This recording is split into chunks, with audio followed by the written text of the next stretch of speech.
Um, yeah, my name is Rahul. I am a telecoms engineer working in Dubai since 2002. I want to ask a few questions. Coming from my background, I think religion is something that following that, you're safe from having problems in your life. Yeah. Um, my first question is, I recently read a report by a doctor saying that because of marriages in first cousins in Islam, it leads to a higher probability of the fetuses being born as handicaps. Yeah, it increases the probability of the babies born without hands or without legs. So if it was something that could potentially cause harm, it should not have been allowed in Islam. Another point I would like to add to the same question is recently I suffered a little bit of a BP and I went to the doctor, and the first thing he said to me is that stop eating red meat, which is again allowed in Islam. So I would think that if these things could be harmful to the human body, these should not have been allowed by who has created us. So if you can clarify me on that. The brothers asked two questions. The first question that is talking about consanguineous marriages. Consanguineous marriages means marriage between close relatives. In English, it's called as consanguineous marriages. And in consanguineous marriages, medical science tells us today, there are high chances of genetic problems. And I do agree with the brother. Yes. So why does Islam permit that? Yes. It's clearly mentioned in the Quran in Surah Nisa, chapter number 4, verse number 22 to 24, the woman who you can marry and the woman who you cannot marry is mentioned there. Amongst them, it's clearly mentioned you cannot marry your sister and a lady cannot marry the brother. It's mentioned. Neither the father, neither the mother. You cannot marry the brother of your father, the ladies, and you cannot marry the sister of your father. That means the important close relatives are mentioned in the Quran. Brother, sister cannot marry, son and mother, father and daughter, paternal uncle, maternal uncle can't marry. But as far as first cousins are concerned, Islam does give permission.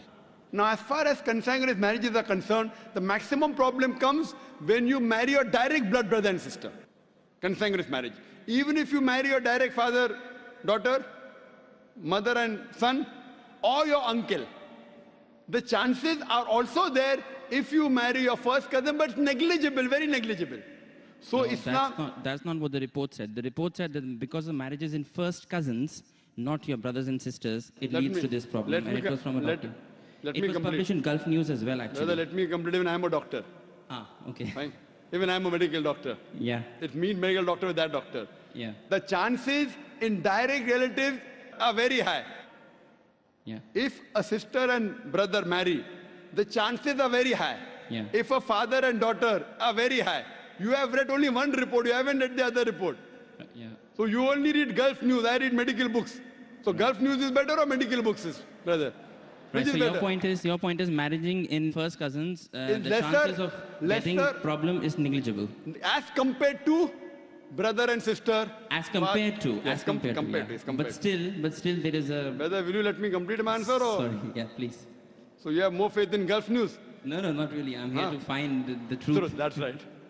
So what you realize that consanguineous marriage, and I agreed with you. I didn't say it's not there.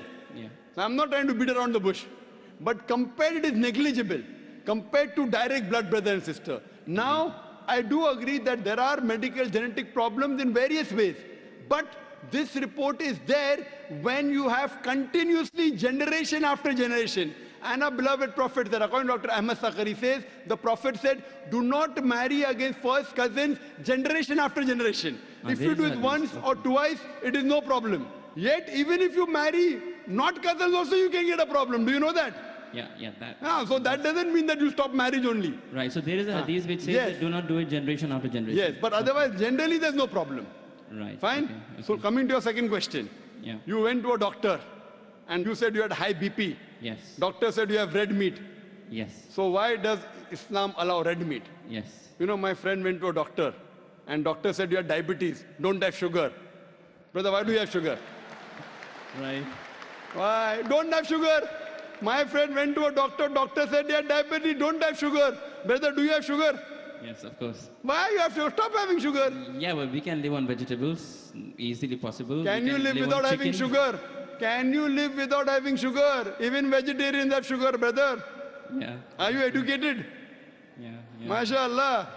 The problem is that person had a problem with his pancreas.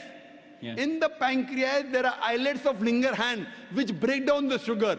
Because my friend had a problem in the pancreas, he could not break down the sugar. Therefore, the doctor said, don't have sugar. Right. If you have some problem of red meat, you should not have red meat. Others can have red meat. Right. Yeah. The Quran says, a general statement, Quran says, eat what is halal and tayyib for you. There's a verse in the Quran, eat what is halal and tayyib for you. For a person suffering from diabetes, sugar is not tayyib. So according to the Quran, a person having diabetes should have less sugar. It's a general statement. Eat what is halal and tayyib for you. That means certain things which is good for others may not be good for you. But there are certain things which are bad for everyone. Alcohol. Alcohol is bad for everyone. It is prohibited for everyone.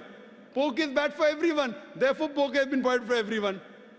What you realize, certain food, because of the way your metabolism is made, because it's a problem for you, doesn't mean that everyone should abstain from it. Hope that answers the question.